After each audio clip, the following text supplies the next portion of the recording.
Hello, my name is Sanjana. Hey guys, I'm Angela. My name is Bryan. Hi, I'm Caleb, and you're listening to EarthListening off air.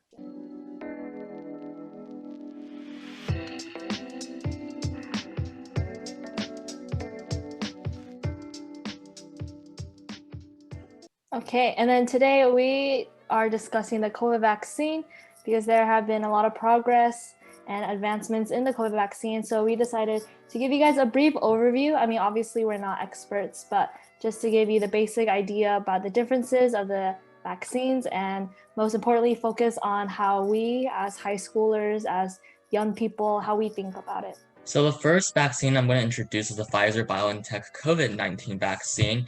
And this vaccine is basically an injection. You're given 2 doses within a 3-week span apart from each other, around 27 days. It has been used before, approximately on 20,000 individuals 16 years of age and older. However, this vaccine has been considered unimproved for some reason, but it is authorized by CDC. Some ingredients, if you guys are kind of curious, are mRNA lipids, hexane 6,1-diol, monobasic potassium, phosphate, sucrose, and then ditetradiestylacetamide, sodium chloride, and that's basically it. There are some risks of a vaccine, some side effects, for example, the injection site pain. So the place where you got the injection, there's going to be like a bit of sore and like tension over there.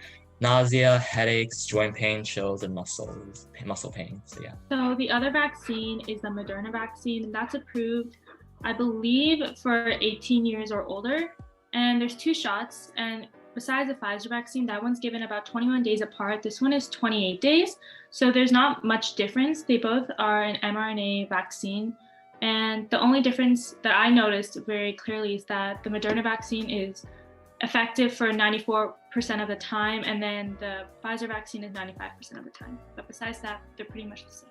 And for some more context on the vaccination plan and how you're going to get it, the first phase currently is the frontline medical workers. Medical workers get it first, and then the second phase after that would be the elderly and higher risk jobs, such as teachers or retail workers. And then the third phase is immunocompromised people, such as immunocompromised people from age 16 to 49, and everyone in between after that. Okay, so now that we briefly covered the overview of the different vaccines, the 2 biggest vaccines so far, I believe there are more vaccines that are coming out or still developing.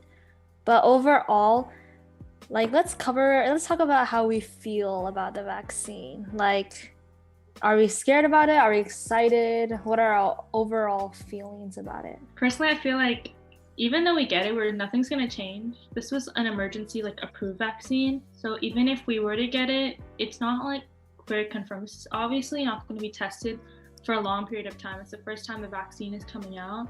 So we're still going to have to wear masks. We're still going to have to socially distance. And it's going to take a long time for things to go back to normal. But everybody will probably be vaccinated by the end of this year.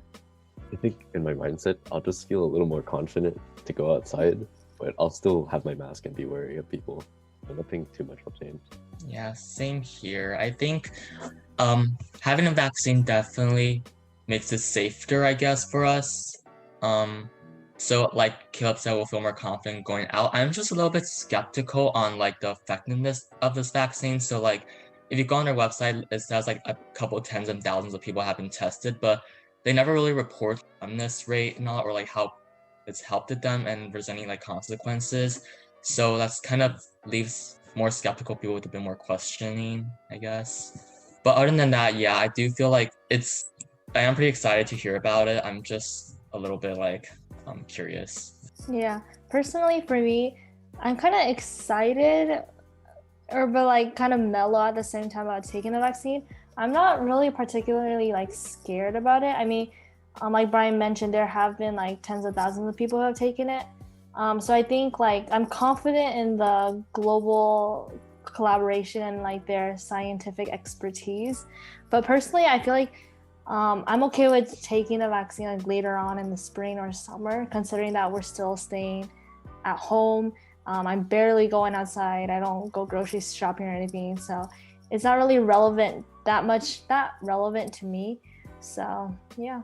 And kind of this will tie to the concerns we have. So do you guys have any concerns about the vaccine? For me, it's basically just the effectiveness and the little side effects of it. So yeah. I feel like one concern, maybe not like in our community, because I feel like our community is very like cautious. Like most people wear masks. But I feel like there might be some communities after they might take the vaccine, they might feel more bold and like not wear masks. But at the same time, you still need to be cautious even after the vaccine, because you don't really know if there might be any exceptions or if something went wrong or somewhere in there. So I don't know. I'm actually curious, like after getting the vaccine, will the cases like drop significantly or will it still hang in there? Well, yeah, with the cases drop, I feel like they will not drop just because there's still the children, or like, yeah, children in general, under the age of 16 who won't have the vaccine. And then, like you mentioned, there's going to be those people who are going to be bold, and then all these children are now going to be infected by COVID. It's just like, you can't predict what you're going to expect. You could see like people in our community obviously taking precautions, and then if you go to another community, the cases in children with COVID is going to rise. Even though there's a vaccine, the amount of people that'll take off their mask will balance out the amount of people spreading the disease. So I really don't feel like there's going to be less cases. Sorry, also like other than people, right, community, what about like the public, right? No, if there's a vaccine coming out, will you think schools will reopen immediately? Like will restaurants have like dine-in and all that? So I think that's also one concern. It's like if these public spaces were to reopen, like will the cases go even more up even though there's a vaccine out for us? So yeah. True, yeah. Talking about school, do you guys think that the COVID vaccine will become a requirement in order to attend school, like how we had to take like the Tdap thing before we enter middle school? Definitely. For sure. I mean, the whole world went into lockdown, so they're not going to risk one case infecting the whole school. True. And aside from taking a vaccine, there's probably also going to be like social distancing precautions, like you're going to distance, like for example, we had like block schedules last time. Well, they were thinking about doing block schedules, and also like, students come in on Monday to Wednesdays and all that, or something like that. Probably going to be like temperature checks before you enter the school and everything. So aside from vaccines, schools should also take these precautions alongside just to ensure safety. Usually in the winter season of school, I get sick, but since we're in quarantine, I realized I haven't got sick. And that caused me to realize like how dirty is school. And Oh my God. my next question is like, if we're going back to school and you realize that you're sharing the same desk with like 7 different people in different hours of the day, are you going to be comfortable with that? That's a good point. Yeah. I just really want to add on, like, I realized the same thing what Caleb realized. Like, for me personally, like ever since 5th grade, I would get sore throats like either every other month or like every 3 months. But like now as I get older, it gets like less frequent, but like it's still like every 3 months, every 6 months or something like that. And then like after quarantine started, like I've never gotten a sore throat at all. And it's almost been a year since I haven't gotten a sore throat, and I hope I don't jinx that. But like, I'm like, yeah, that means I've been getting the sore throats because of other people. I have a similar issue. So even though like I'm 16 years old, I still get ear infections. I'm a child to go swimming. So like I haven't got any this entire year, and it's been the best because I don't have to go to the doctor and get prescribed anything. And then it made me realize, wait, so there's other people at our school who get ear infections and spread it to me. And I thought I just got them. And I'm like, wow, this whole year was just amazing for like, even though we were staying away and like helping our body, it also helped our body by just like getting a regular fever and regular cold, and just making sure that we're healthy in general when it comes to viruses and bacteria. Yeah, for me, it's getting a fever. I remember getting a fever every winter. I don't know why, but it's mostly like, I feel like my body's burning up, but at the same time, like my entire body's also cold at the same time. But I mean, looking at quarantine now, I haven't really gotten any signs of it, so it's a miracle, I guess. Do you think sitting in the same desk as 7 other people can be the cause of all of these like sickness you guys are experienced? I'm pretty sure, because my hands are on those desks, and the other people's hands are also on those desks, and I assume somewhere in between I touch my face. I think it's also because of like people coughing. I don't know, like I feel like when you sit in a class or take a test and then when it's super quiet, that's when you realize like how many people are like either sniffling or coughing. They just like or like occasional sniffs and like occasional coughs. I feel like that's also how like it gets transmitted around school. And the bathrooms too. I feel like a lot of bathrooms are kind of gross and under maintenance. So like the sinks you touch, the flushes you press down on, it's still dirty because you don't know what people do with that kind of equipment. So also could be probably one of the reasons how illnesses spread, I guess. True, yeah. Like even after you wash your hands in the school bathroom, you still have to touch the paper towel thing. So like even though it's clean after soap, you're still touching it. Yeah. Not good. Also, typically parents force their child, or some parents bring their child to school even though they're sick. So that causes even more of a problem. Or like they feel like, even like students, like they feel like, oh, if I miss a day of school, I have to catch up with the day itself and the homework before. So they're like, might as well just go to school, like, if they don't even have tests. So like that's even worse. Like now you're infecting other people who are gonna have the same problem. And the same thing with our school. Like even though you can wash your hands, for some reason the soap at our school just feels very questionable to me. Yeah.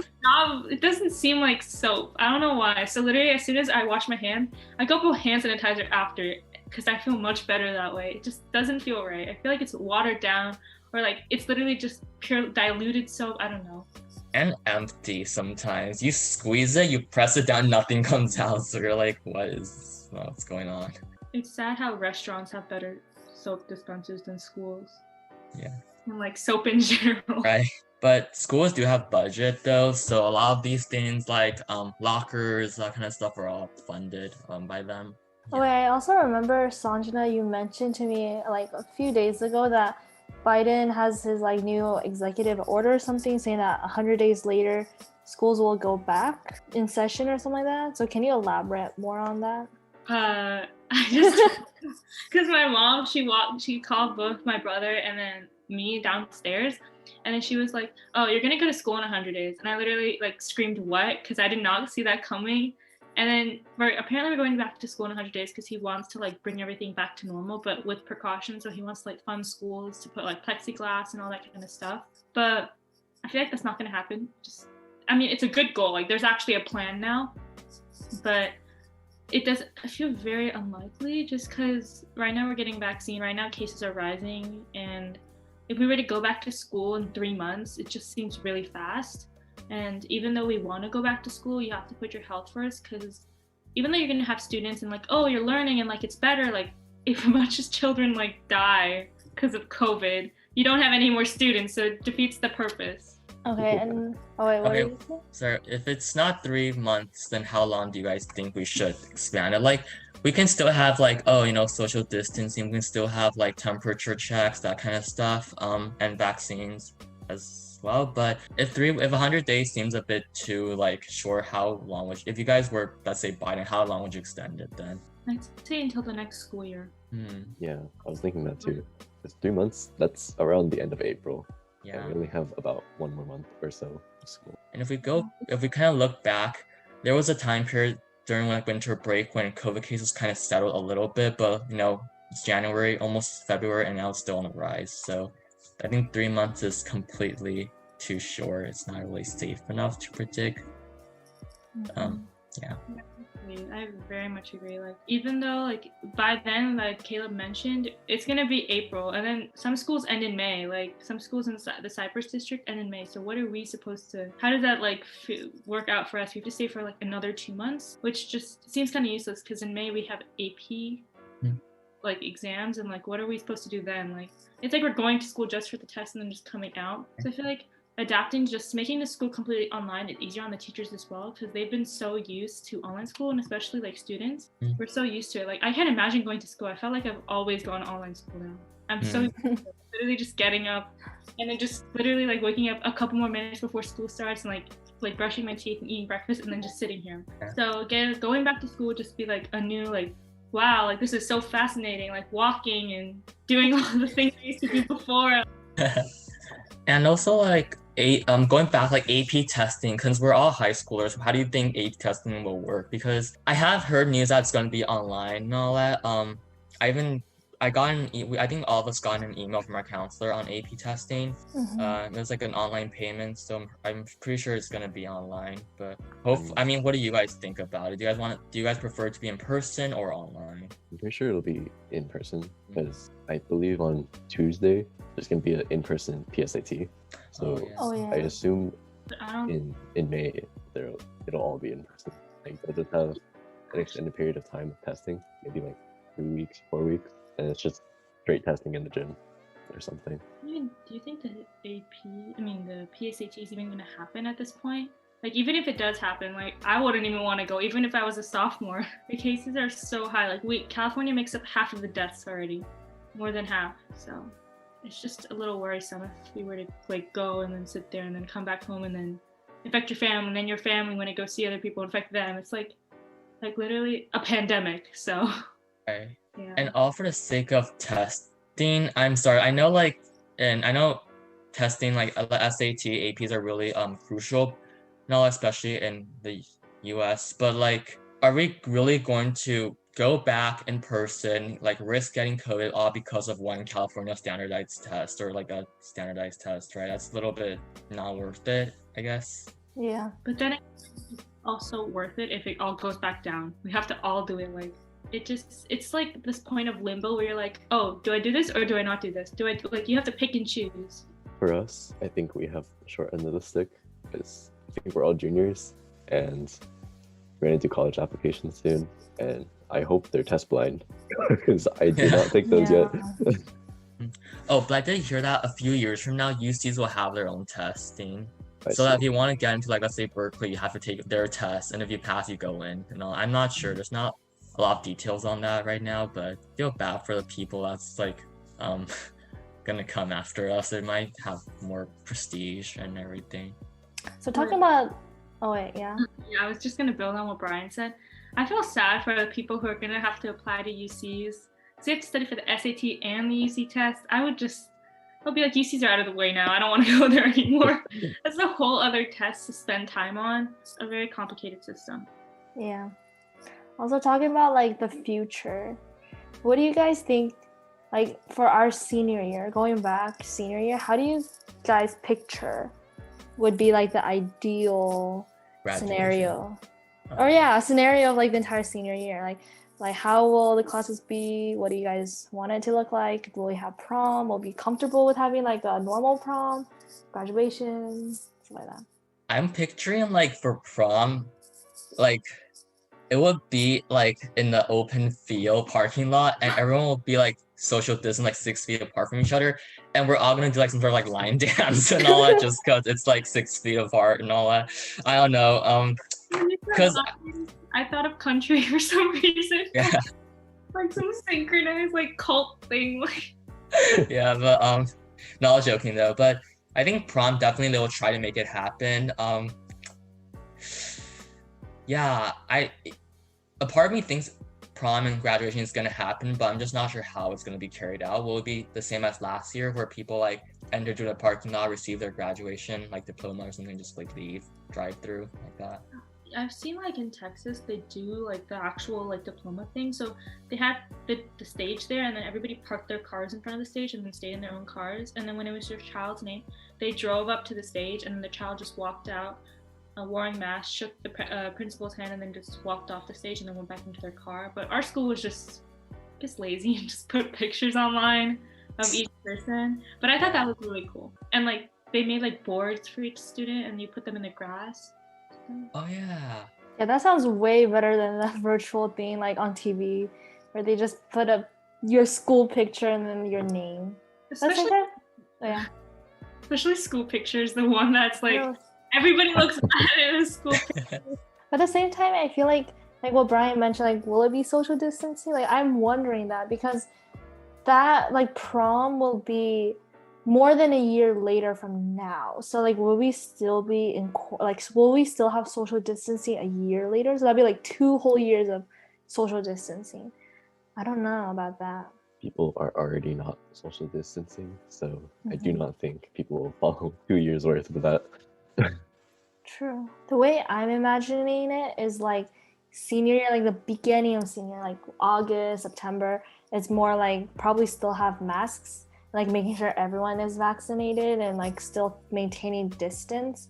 Maybe block schedules. But I feel like near the end of the first quarter or beginning of second quarter around there, probably more relaxed. So maybe like if originally there was not everyone that goes to school, I think by then maybe everyone's at school. So I feel like by the time where prom comes or like by the time spring of senior year comes, I think it'll go back to normal. But I feel like there might be some like long-term like lifestyle change. I don't know. But I feel like probably no more masks. Hopefully like no more like strict distancing. I think the wiping down and keeping everything sanitary is going to change. I think janitors are going to get paid more. Yeah, so let's give janitors a raise. Hiring. They Because I feel deserve like, some love. yeah. And like, But, they're okay, go ahead. machines everywhere. They're gonna like spray down every surface after school because even though like COVID's not there, COVID spread that easily. So like we need other ways to keep schools sanitary and like sanitizing everything. Like Kayla mentioned, 7 people have sat in your desk. That's just, we don't know what one of those 7 people could have spread to the 6 other people there. So. Yeah. And just like general infrastructure, the thing about like, oh no, the cafeteria tables, right? And maybe like a few like, I don't know, those pillars or poles or walls, if you touch it, like, it's crazy. It could even be in the air, so. But yeah, we do need more janitors at our school, and when they should get paid more especially for this case. And like they should make like this like things that are like in restrooms better quality. Like I feel like the restroom has more germs than the entire school combined. Because like you get so many viruses from like just a lot of things that happen in the restroom, and that doesn't make the school like an environment that is health friendly. And janitors literally they're just in there to like wipe it not the surface, like as soon as you walk in they see something wrong and that's it, then they walk out and like they refill stuff. So raising janitors and like providing more supplies is really important. I think, sorry, this is just a quick complaint, but I think the kids at our school are super messy too. Like, when I went to Whitney a few years back, their restrooms are always really clean. Like you would never find like random suspicious stains on like walls. You won't find like anything. It's like just all clean and it smells nice. But if you go to one surreals, it's like, what is going on with the kids there, guys? Like there's people who are trying to use the bathroom, right? So, but sorry, just a quick complaint. Yeah, the restrooms are gross. Bathrooms need to be cleaned more. I second that. Yeah, like during badminton games, I go into the girls' restroom in other schools, and they're like, the floors are dry, and then like it's clean, like everything looks clean. But then if you go to Cerritos, like besides the gym bathrooms, like our actual campus bathrooms, like the floors are wet, so it's like a bunch of like dirt and mud on the floor. And then like the boys' bathroom gets shut down quite often because of weird stuff the boys do in the bathroom. Yeah, so I feel like overall, like everyone, janitors, staff, students, everyone need to be like responsible and make sure that they take care of what they use so that everyone collectively is safer, everything's cleaner, more sanitized. I think I only used it once, the school bathroom, and the 2 years technically I've been to the same high school. And that's just sad. I just feel so disgusted as soon as I walk in that it's impossible to lose your appetite about going to the restroom. Like, I don't want to go in there anymore.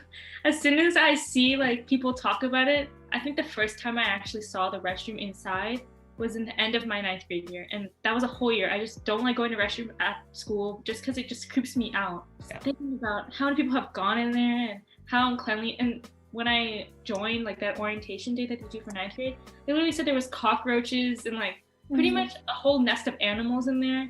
Yeah. So it was better to stay out, in my opinion. But just a quick overview on COVID and its vaccines. So far we have 2, which are Pfizer and Moderna. There are Novavax and also Janssen, which are 2 that are still undergoing testing and still going through research. Yeah, the symptoms of the vaccines are pretty similar, and a lot of these like vaccines are basically approved, and we're just gonna wait till we hear if they're like gonna be distributed to us. And yeah.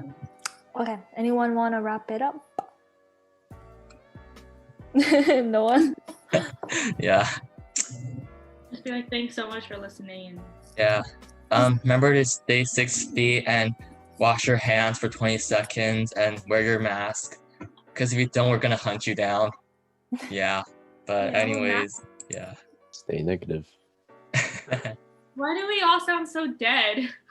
I don't know. It's because I don't know how to wrap things up, like for our podcast. So Okay, so we just talked about a brief overview of the different vaccines. Hopefully that gave you a brief insight about it if you have no knowledge about it. But obviously, make sure you do your own research and make sure everything is credible and you get the right information.